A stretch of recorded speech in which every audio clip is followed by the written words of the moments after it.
शिवसेनेचं प्रकरण असू द्या किंवा मग राष्ट्रवादी काँग्रेसचं प्रकरण असू द्या, निकाल काय लागणं अपेक्षित आहे? आता विधानसभा निवडणूक पुनरावृत्ती आहे, अशा वेळी पक्षाचा आणि चिन्हांचा वाद, त्याचा संबंध जो जोडला जातोय, त्याच्यामध्ये काय निकाल येणं अपेक्षित आहे असं तुम्हाला वाटतं? काय, मी गेले 2 वर्ष या विषयावर अनेक चॅनेल्सवर बोलतोय आणि प्रत्येक ठिकाणी मी हेच सांगितलंय की ही जी लोक आहेत ही अनेक कारणास्तव राज्यघटनेप्रमाणे डिस्क्वालिफाय झालेली आहेत आणि 10व्या शेड्यूलखाली डिस्क्वालिफाय झालं तर मंत्री राहता येत नाही, म्हणजे चीफ मिनिस्टर राहता येत नाही आणि त्यामुळे नवीन निवडणुका घ्यायला पाहिजे. हे मी गेले 2 वर्ष सांगतो. आता निवडणुकांचा तुम्ही मुद्दा काढला, खरं तर विधानसभा आतापर्यंतची टीका केली जाते की राज्यातलं जे मंत्रिमंडळ किंवा मुख्यमंत्री अस्तित्वात आहे ती घटना पाहिजे. विधानसभा निवडणूक वेळेवरती घेणं ही निवडणूक आयोगाचं काम आहे, मात्र मध्यंतरीची घोषणा झाली, त्याला कारण देण्यात आलं. विधानसभा निवडणूक पुनरावृत्ती आहे, वेळेवरती होतील असं तुम्हाला वाटतंय का, किंवा राज्यातल्या या सगळ्या घटनांचा त्याच्याशी काही संबंध आहे? राज्यघटनेत स्वच्छ शब्दात लिहिलेलं आहे की 5 वर्ष जी मुदत आहे विधानसभेची, त्याच्या आत 6 महिने, ती संपायच्या आधी 6 महिन्याच्या आत इलेक्शन व्हायला पाहिजे आणि जर का तशा झाल्या नाही तर ही विधानसभा बरखास्त होते.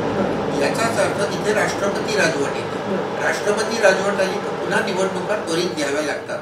आता हे बंधन आहे तर प्रत्यक्षात ते घेतील की नाही मला नाही सांगता येत, कारण लोकल सेल्फ गव्हर्नमेंट उदाहरणार्थ तिथेही 5 वर्षाची मुदत घातलेली आहे. आता ती मुदत संपून जाऊन मुंबई पुण्यासारख्या ठिकाणी 2-2 वर्ष पुढे गेले.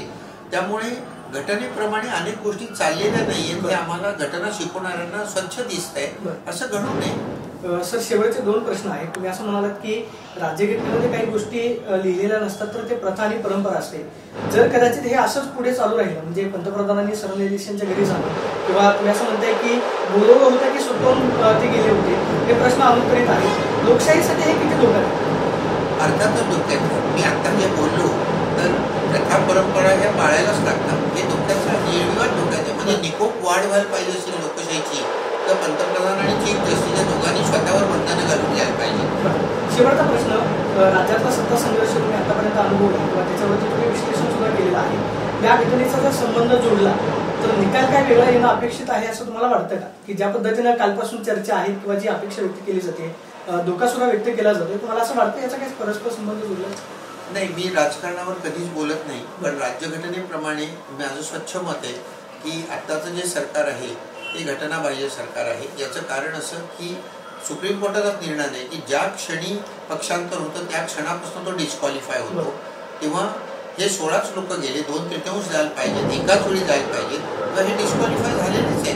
कारण माझं स्वच्छ मत आहे की कॉन्स्टिट्यूशन प्रमाणे निकाल हा शिंद्यांच्या विरुद्ध जायला पाहिजे. आता जाईल की नाही हे मला नाही सांगता येणार.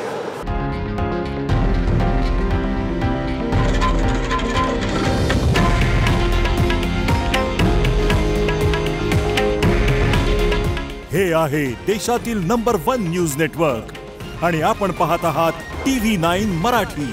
काळजी तुमची, हित महाराष्ट्राचं.